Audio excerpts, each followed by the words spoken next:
Hello, everyone.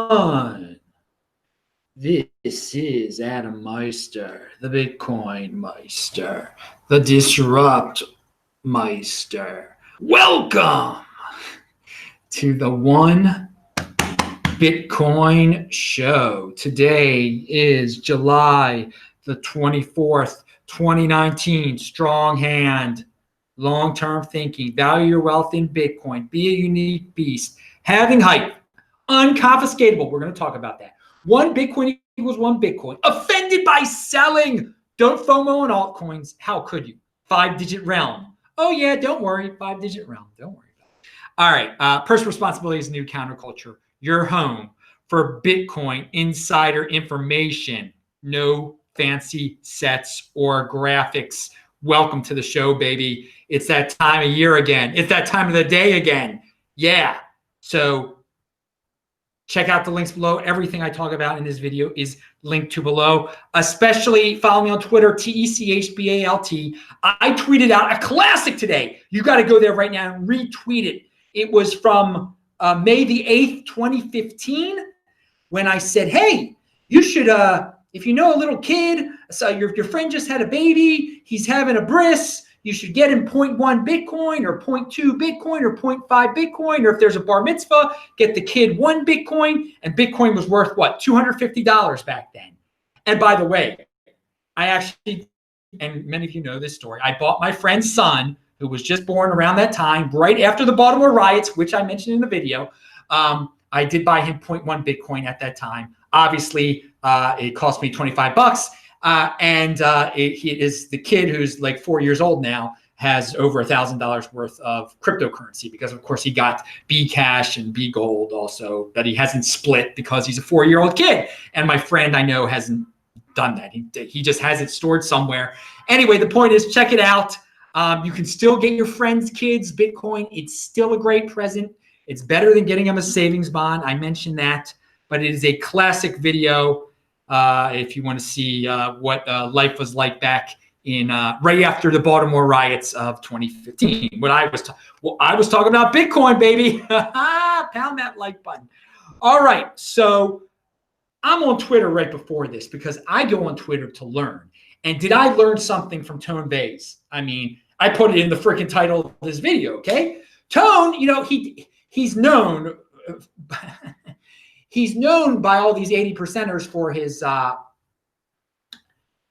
for the charts and the trading, and that's not my cup of tea. But those of you who are old schoolers who've known Tone since the beginning know that he's way beyond just trading. He's got some great, he makes some great observations, and my Lord, Anyway, I met Tone in person again in 2015, 4 years ago, a little bit over 4 years ago. But one of the things, and it was at the Chicago Bitcoin conference. Like there were like 50 people there, literally. Yeah, Chicago, like the third largest city in the United States, 2015. That's how popular Bitcoin was. Okay, that's why I got a strong hand, baby, and I got a big smile on my face. Now, but what Tone put out there. What's the difference between Bitcoin, and he uses a dirty word, S-coins? If it's not Bitcoin, it's probably centralized. Just imagine what would happen to the Ripple project if, say, hypothetically, Iran announced they will be using XRP token to avoid US sanctions. Now, here's the thing.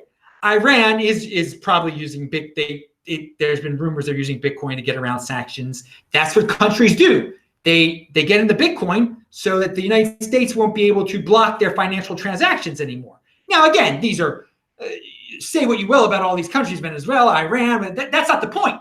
I mean, one of the glorious things about Bitcoin, your biggest freaking enemy can use it, and we're going to talk about that in a second, and you can do nothing about it. And no one can do anything about it. And that is why countries like Iran use Bitcoin. Because the United States, their biggest enemy, cannot stop them, okay?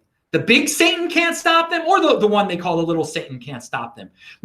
Some of you guys out there, you're way into obsessing about the little Satan. You think they control the whole world.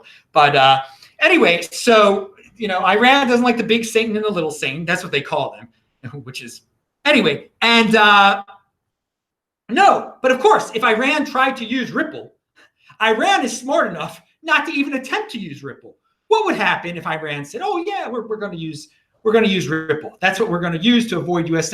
Well, the United States would go to the Ripple office and immediately and say, "You're figuring out what you're shut. There are no more Ripple transactions to Iran at all. If there are, you're reversing them, and that would be it. And Ripple would comply. There's no way they would not." And that's the difference. You can't do that to Bitcoin. There's no Bitcoin office. There's no Bitcoin leader. There's no sort of a Bitcoin company out there that's in charge of the Bitcoin token, sort of. You see, you would suit, this whole thing with Ripple, this little game they play with XRP, Ripple. It's all this sort of stuff. Well, if Iran made that announcement, you would see there's no sort of that. No, it is a company, and that the United States can shut down that. Can tell that company exactly what to do. So anyway, that was a great observation by Tone Vays. And so no, don't expect an announcement like that coming from Iran or Venezuela anytime soon involving Ripple. And I hope that for those of you who want to invest in Ripple or whatever, just know what you're getting into. You can clearly see the difference between the two, can't you now? I mean, there can be no doubt. If you put it in those terms, what would Iran use? There you go. All right. A reminder, sportsmeister.com. All of these shows are in audio podcast form. And it appears I'm going to start doing some audio-only podcast over there, like really short ones that I won't do videos for. That'll be new stuff, and you will only be able to hear it on the audio side. So reason to check out sportsmeister.com. And again, a very important reason to follow me on Twitter, TECHBALT. If you're not following me on Twitter, you're only getting half the story here. You're only getting a little taste of the Bitcoin Meister ecosystem, okay? You got to be on Twitter learning, not screaming and yelling and getting into all this sensationalism. No, learning. And I give you learning opportunities, the stuff that I retweet out there. I link to a podcast. I link to old shows like that 2015 one. Anyway, TECHBALT on Twitter. So someone I follow on Twitter, Zach Bowl, who's been on the show numerous times. He's got a great tweet out there. An increasingly popular trend among Bitcoin's most ignorant skeptics is to praise the technology but put down the community or culture, which is the same as blockchain, not Bitcoin, except 100 times worse. Pound that like button, dude. Love that, dude. Yeah, this is a new trendy excuse for no coiners or for altcoin pumpers saying, you know what, I love the Bitcoin technology, I just can't get into it. That community, it's toxic. I can't get into it. So, hey, I've got my own coin here. It's got the same Bitcoin technology, and it's got a better community. So buy my coin. Or just a no coiner saying, yeah, I like the technology, but it's so toxic, I don't want to do it. Just an excuse. Again, new trendy excuse. Sounds kind of neat, like blockchain, not Bitcoin. But in the end of the day, they don't get it. Because first of all, some of these people are referring to the community on Twitter. That's not the whole Bitcoin community. The Bitcoin community, guess what? It's made up of your worst enemy and your best friend. That is the glory of the Bitcoin community. You gotta love the Bitcoin community, okay? You gotta love, the Bitcoin community cannot exclude anyone. Someone that's using Bitcoin, it can be Ayatollah Khomeini or whatever, and you can't stop it. That is the strength of what Bitcoin is. So ignoring the community aspect of it, you're not getting it. You're not getting it at all, okay? So with these centralized altcoins, their communities can be altered if a powerful organization tells them to alter it. Bitcoin community, You send it to someone, it can't be stopped. It can be sent to a horrible person, etc. So again, yeah, great. And the technology is awesome. That's great. That's great. But community is a tremendous part of this, and downplaying the community or misinterpreting what community is. Again, it's a little trendy excuse, and it's a way to pump an altcoin or just to give out an excuse or to be sad that, or that you don't like where the big boys play. You're like, oh, they're mean on Twitter, thus I don't want to play over there. No, and again, if you think Bitcoin community is just the Twitter community, you don't understand. Okay, you're limiting yourself there. Okay, so Al KZ says Mitch Ray is okay in small doses. I need me some Bitcoin Meister. Who's Mitch Ray? Who's Mitch? Am I mispronounced? He spelled it like Mitch Ray. Who's Mitch? Who am I missing? I'm probably missing something obvious. Or I don't know all those. I don't know the fancy Sessing graphics people. I literally do not know who those people are. So maybe that's someone I just have no idea. I don't know the altcoin. I don't know the YouTubers. I know the Bitcoiners. Pound that like button. All right. Baj Dobnik says, Bitcoin Meister, hello from the UK. Dude, you sound like you got like a Serbian type of name. I've always wanted to visit Serbia, by the way. And again, you're in the UK. That's awesome. And if you're like Croatian, you're probably like, no, I'm not Serbian, I'm Croatian. Okay, so I didn't mean to mess up your original nationality if I messed it up. But yeah, go UK. Hello. Brian, the UK Bitcoin Master is there also. Guy Bennett says, the biggest difference between Bitcoin and S coins is that Bitcoin can't get kidney stones. Yeah, all right. That's a good way of saying it. Hey, I want to say something. You actually typed out the word S-coins. I like that. I don't like cursing. I mean, that's just my. Again, you can use what language you want to use. There are a lot of people that get turned off by bad language. I will say that. And in our space, it's a new space. There's a certain level of professionalism among certain people, and then a certain level among other people. Pick your own path. Personal responsibility is a new counterculture. I'll put it that way. And for me, I think me not cursing, I think that it gives out a good vibe, and I think it helps. That's part of my system. Where Scott Adams talk about systems. Part of my system is new show every day, no cursing, strong hand, long-term thinking. Okay, that's I'll talk about that on my podcast probably. Okay. What do we got here? I'm reading too many. RockApe73, your ancestors were discriminated against because of their success. Will the jealous 80%ers come for our tribe of Bitcoiners? Well, yeah. I mean, that's just the way of 80%ers. They're always envious of successful people. So already, I mean, if you go to my the video that I retweeted, another one from 2016 where I said that a lot of people were saying Bitcoin was racist or Bitcoin was only for white people. It's envy. And again, anyone can get into Bitcoin. So the envy is already out there. And so they try to call Bitcoin the worst thing possible. Any sex, race, creed, they could do great in Bitcoin. So yeah, there are people already jealous of Bitcoin, but let the 80%ers be envious. Don't waste your time with them. You can bring up points like if they're spreading a lot of FUD and envy FUD, just say no. Why be envious? Join us. There's nothing stopping you from joining Bitcoin at all. No reason to be envy. Try to imitate. Don't envy. What's the word I'm looking for? Name. All right. So. I'm skipping all around here. So we talked about the community, Zach's tweet. All right, Andy Hoffman has an article out there on his Steemit about, what's it called here? The maximalist, no fork at any cost, blind spot causing them to ignore the improvement. Okay, so he's talking about Mimblewimble. Obviously, Andy promotes Mimblewimble because he works for Mimblewimble coin. And again, that was a crypto dividend you should have got for free in an airdrop. But because he works for them, he's taking it to the next level and saying how great it is. I mean, for me, I already got it. So we shall see what happens. What happens. But the term that he uses here, no hard fork at any cost. Let's break this down a little bit, because he's saying that Bitcoin eventually will have to hard fork to incorporate the Mimblewimble protocol, to have a layer of to be more private, to be private. It's inevitable. It's inevitable.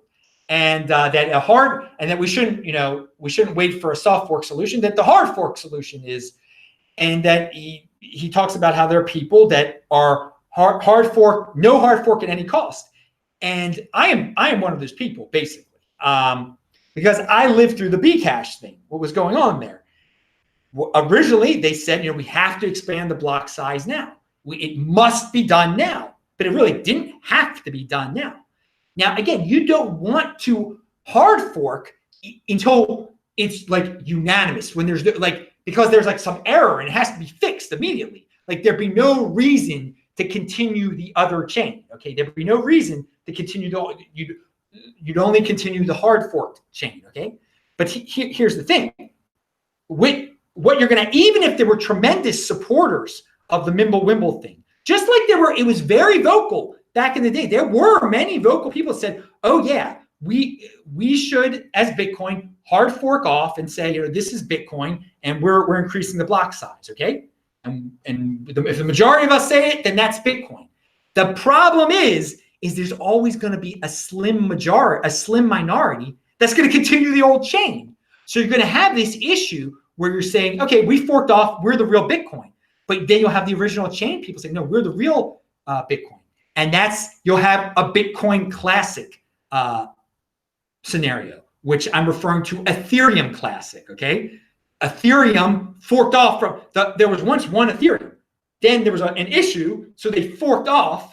They had to bail out some people, and they forked off. That was Ethereum, but the Ethereum Classic people said, no, we're not bailing out anyone. We're keeping the old chain. So they were left. There was an argument. Which one's the real thing? Now it's become clear which one is the real Ethereum. But I mean, a legitimate altcoin was born that way.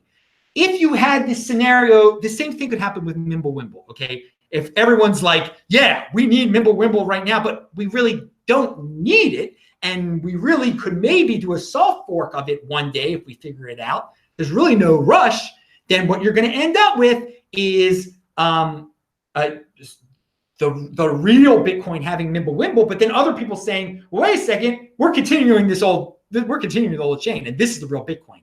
And you can't have that happen in something that's worth $10,000. I mean, you just can't have that happen that way. Now, what happened with Bcash was just some people said, okay, we're forking off. This is Bcash, okay, and we're the real Bitcoin. But it wasn't the same thing as the majority of people saying, okay, we're forking off. We're doing this new thing. This is the real Bitcoin. It was different. So again, and thus it was just a crypto dividend. When you're the other scenario that Andy says we shouldn't be worried about, no, that isn't just the original fork the original chain, becomes the crypto dividend, or does it? No, it doesn't. So you get this argument there. So this is why hard fork at any cost, no hard fork. It is an insurance policy that people who remember what happened before and remember what happened with Ethereum Classic stick to. And I think it's good that there are people that stick to this. Like we are not hard forking we're not having a planned hard fork of Bitcoin to implement this new technology just because it's going to make it better. Supposedly, we're only going to do it when it must be done, when it has to be done, when it's a desperate, Bitcoin will die.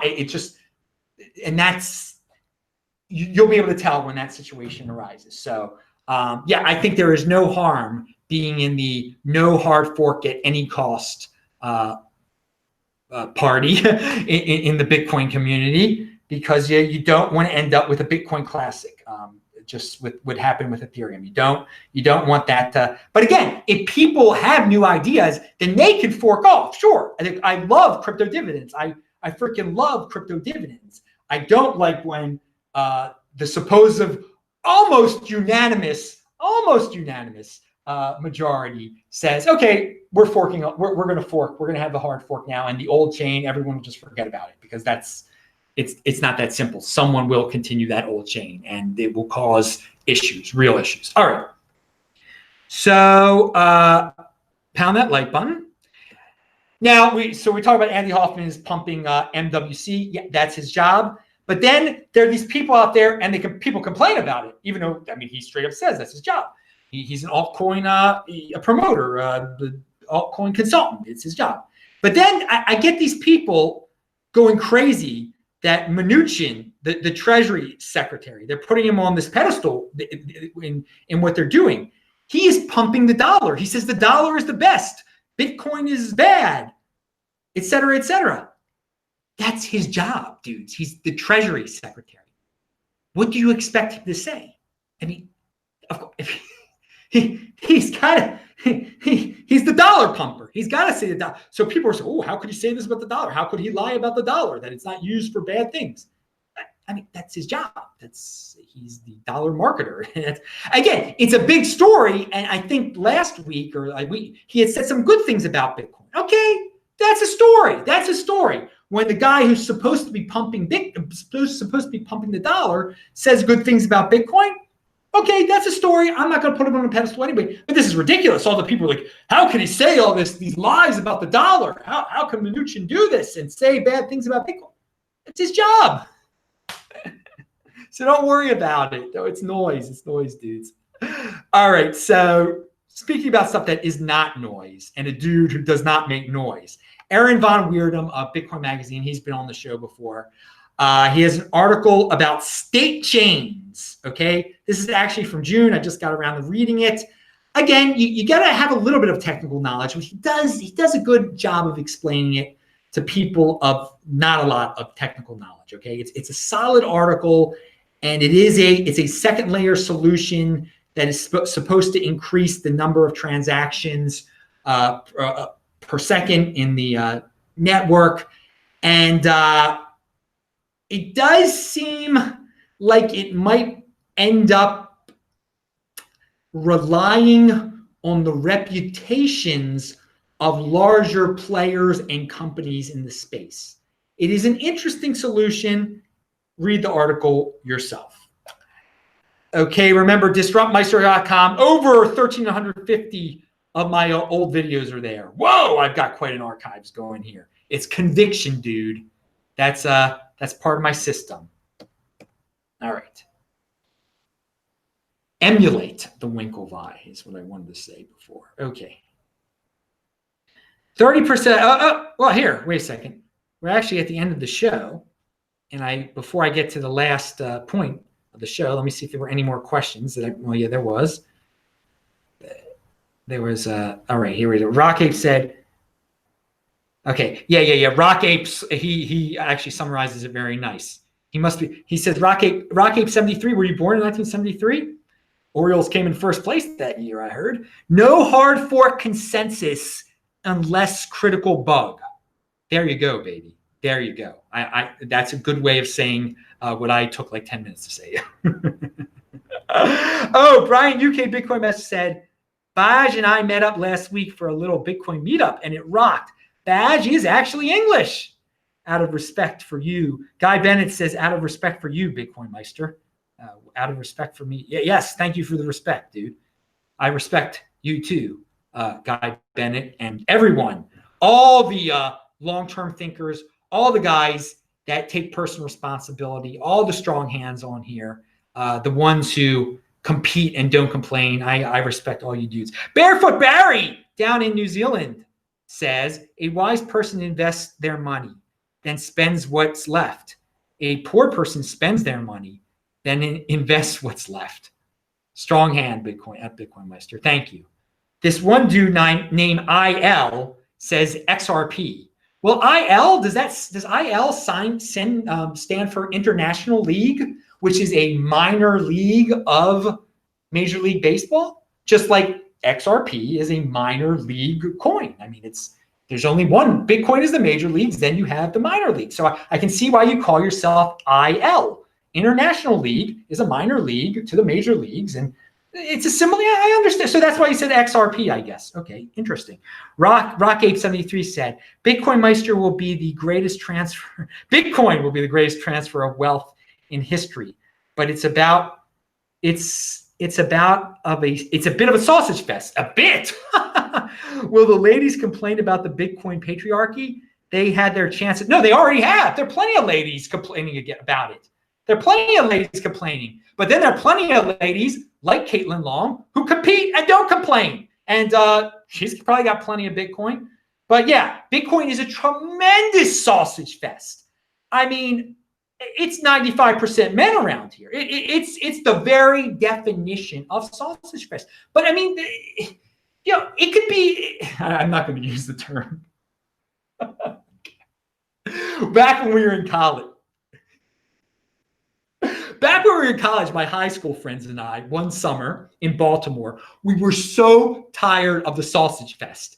This one dude, it was so hot outside that one day, and my friend had a party at his parents' house. They weren't home. I mean, we were like 20 years old or something like that. So, and it was like 95% men. All the private schools, the boys' private schools of Baltimore representing Gilman, Boys Latin, St. Paul. We didn't want that. We wanted Bryn Mawr and Roland Park. We wanted the girls' schools.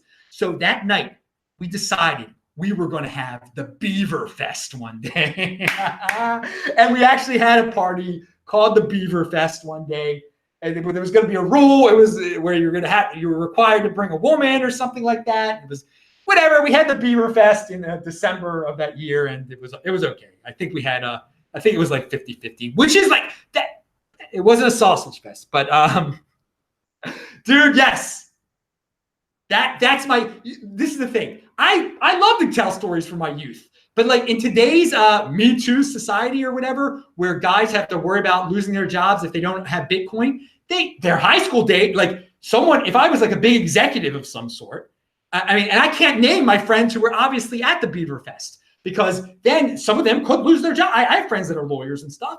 And if someone doesn't like them, say, oh, you were at that Beaver Fest that Meister was talking about, they would lose their job. It's terrible. But again, that's why you get into the Bitcoin overlay, baby. Because I can talk about Beaver Fest as much as I want to. I mean, in fact, I have pictures from Beaver Fest. They're like me holding a stuffed animal raccoon. It was the closest thing I had to a beaver. And like my friend, again, me with a guy holding a raccoon. That was the Beaver Fest. Very nice. All right, Guy Bennett said, I spelled out S-Coin in an earlier post out of respect. Okay, out of respect for you. That's what he meant by respect, no cursing. All right, enough Beaver Fest talk. But again, I get to talk about Beaver Fest because I'm in the Bitcoin overlay. You work for yourself. It's a good freedom. That's freedom. You know you have freedom when you can talk about the Beaver Fest party you attended in college with your high school friends. All right, finally, but yeah, it is a sausage fest here in Bitcoin. But the ladies can join if they want. There's nothing stopping them from coming here at all and compete. Don't complain. And a lot of people do complain and virtue signal about it, and that'll turn off some people from this. That shouldn't turn you off from this. Bitcoin cannot discriminate. Just go back to what at the beginning of the show when we're talking about Iran and Ripple. And apply it to women and everyone. Okay, Zach Vol, final thing here. This is a good thing to end it with. 30% of Americans visit casinos at least once a year. Almost half of Americans play lotteries. Betting on Bitcoin has a far higher EV. Tell your friends to stack sats. Yeah, pound that like button. 30% of Americans visit casinos at least once a year. And almost half of Americans play lotteries. Oh, 80%ers. When will you learn, people? When will you learn? It's get real assets. Get real assets. Bitcoin. Pound that like button. I'm Adam Meister, the Bitcoin Meister, the Disrupt Meister. Remember to subscribe to the channel, like this video, share this video. Check out the links below. Pound that like button. Bang that bell button. And of course, click on those squares that you see right there. And I'll say hi to you guys in the chat. Bye.